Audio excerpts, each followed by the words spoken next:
I was born in March 25th, 1916 in San Jose, California. Mm-hmm.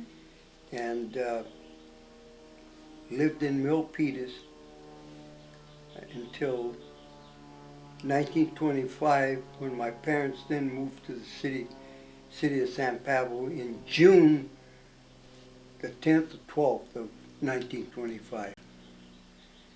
And lived here ever since, which is a little over 80 years. In this house? No, in this house I've lived here since 1941. So that means 65 years. Mm-hmm. Can you tell me a little bit about your family and where you come from and where they come from, as far back as you know? Okay, my parents came from Portugal, immigrated to the United States, and both of them came through Ellis Island, and that was a traumatic experience for them. Really? What did they tell you?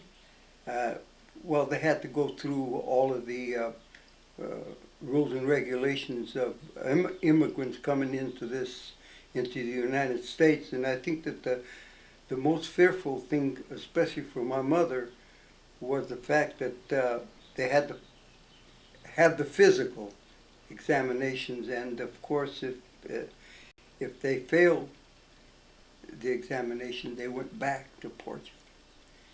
And her and her sister came out at the same time. Her brother came to the United States prior to that in the early 1900s, and then he sent for the two sisters.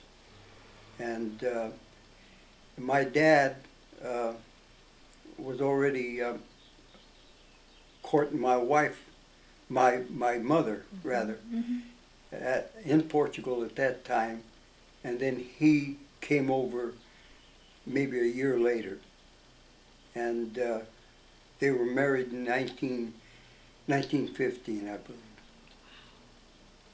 So, did they come from the same place in Portugal? They came from the same region in Portugal, and it was a province that they called Behind the Mountain, because that was in the northern part of Portugal, near the closer to the Spanish border, and that's a very well-known wine region area. My dad's occupation there was a cooper, making the large wine casks, and then he came of course to the United States. As I stated, he worked in the prune orchards of in San Jose area.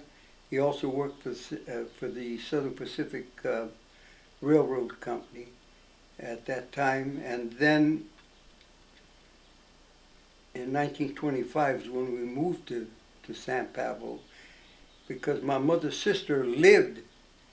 She married into this family that resided also in Milpitas, but then after the sister was married, they moved to San Pablo because he had got a job at American Standard, and then he was able to get a job for my dad, and that's the reason we moved to San Pablo in 1925, and I've remained here ever since. Her letters are for him to be cautious. She warns him that she knows he'll be driving motorized vehicles in this country. Don't go too fast, Manling, because we know you're strong, but let's not abuse your strength. To always be honest to his bosses, and every letter she advises him how he should live in America. But of course, at the same time, as the years progress, it's the saudade, the longing she has for her sons that become a very, very dramatic greeting. But the first letter is 1909, after Manuel is here a short time. Besides the letters, in that collection you have other tidbits, other type of documents and information, Yes. as well as photographs. Are there any that are of particular interest to you, or that you think are particularly telling of what the Portuguese society, what were the centers, the work centers, the business centers, how complete was the Portuguese community here in California? In those years, up to like probably the 30s, 40s, the Portuguese community was like self-contained. Oakland was such a capital of the Portuguese community. The great Portuguese poet Guilherme Glória would refer to Oakland as the Athens of California. At that time, it was just surpassing San Francisco in being the capital of the colonia. Of course, California was called the colony, the Portuguese colony. We had Portuguese doctors, attorneys, undertakers, teachers.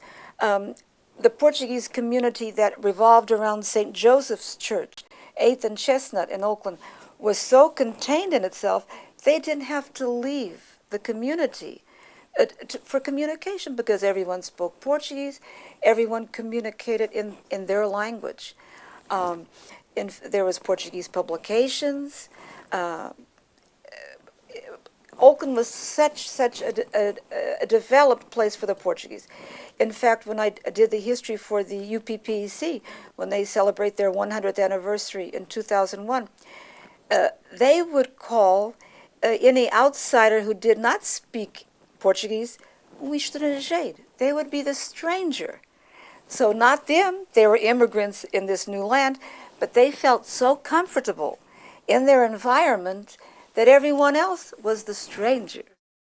Did at any point did you milk cows? Oh, yes, yes. Could you describe the routine, the day? Well, I started out as a kid, obviously, on this little farm. We moved to our own farm when I was about 9. I had 2 older brothers, so each of us sort of grew into our roles. As the youngest one, my job was to take care of the calves. And so I was feeding calves and teaching them how to drink from a bucket and caring for them. And as I got older and my brothers moved on, then I did more of the milking. Whoever was there at milking time milked. We didn't have a large herd, but we milked. We had milking machines, but occasionally my dad would get a pasture where the cattle would go out, and there would simply be stanchions there. It was grade B dairy in those days. And so all the kids he could grab, all the boys he could grab, would go out there and milk the cows by hand. When I went to school at Cal Poly, they had a separate dairy that was reserved for students to bring their own cattle. And so while I was at school, I had 4 or 5 of my own cows mixed in this herd. I'd have to milk them or arrange to have them milked twice a day. And one summer, as people were leaving and there was a herd of about, I suppose, 50 cattle there, I stayed on and hired on to take care of and milk the cattle for the other students who were leaving their cattle there. So it was, with dairy cows, I basically worked in the industry, milking, staying around them for all of my life until I went to graduate school. And I went to graduate school in a dairy department. Is that right? Now, so while you were at Cal Poly, you had 4 of your own cows, and you would milk them. Why did you do this? Well, the system is set up there. They have projects that students can work on in many commodities, but the dairy industry or the dairy project was unique. It had a separate dairy. It had a barn, milking parlor, milking barn in those days, and all of the facilities. People would bring their own cows. They would milk them and pool the milk. The milk would go to the university creamery, college creamery in those days, and be used in cafeterias and this sort of thing. So we got 100% Class 1 price for our milk. We were paid proportional to the amount of milk that we put in the tank, as calculated on test day. We paid for feed, grain for the cattle, on a basis of how much we fed them, and then hay, facilities, and overhead were per head, with one rate for milking cows, one rate for dry cows, heifers, calves, for those trying to raise their herds. And indeed, it was, if you didn't try to raise a lot of young stock, it was enough of a source of income to equal working outside while you were in college. So your 4 cows were sufficient to give you spending money? Sufficient to give me spending money, and indeed to help out with some of the living expenses. While we were there, they had 2 small dormitories on this project dairy. We got very inexpensive housing. They had 5 double rooms in each, so they could house about 20 people, and they had 2 kitchens. So we all cooked there, and it made a relatively inexpensive way of going to school.